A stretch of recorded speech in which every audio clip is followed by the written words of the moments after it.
ta zama rabin jiki. Gunta nake zuwa don magana, santa yana tara farmaki. Jigon rayuwa ce ta zambe ni in na guje ta da alhaki. Ki na riga ki saka ni rai na ki hobbi na ki cire ni kunci.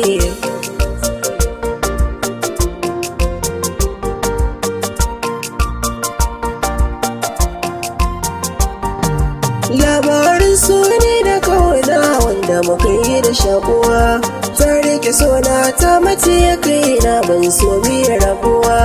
Banda sukuni ko da yaushe sai ta ce biya haduwa. Ko ban ganta ba na rike hotonta da shi za na yi bacci.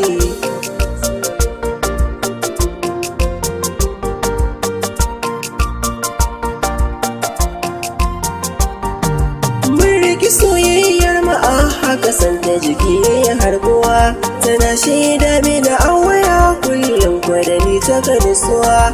Kusan sai ga wani al'ajab wanda shi ya saka mara rubuwa. Babanta ya ce mini ya yi mata miji wani ne mai kasuwanci.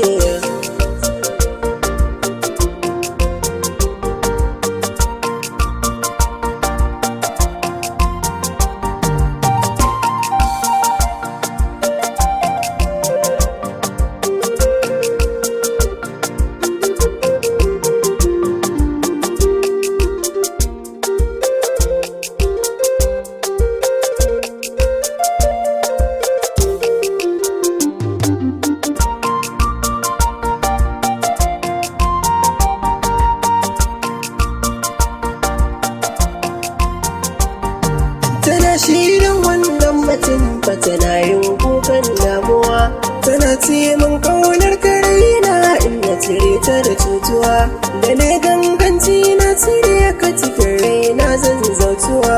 Ka rike amana ka ji mai suna da wuri kai mun halacciya.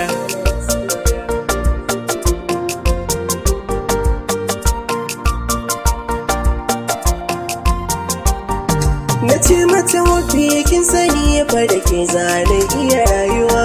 Na yarda da ke kuma na amince kin ki ko zan iya mutuwa. A nan kwa na kwantar mata hankali sai da ta samu nutsuwa.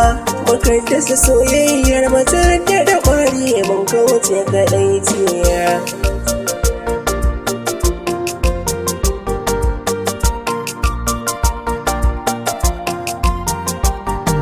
A kaina ta ci bugu gidansu ka tara ne ta sha wuya.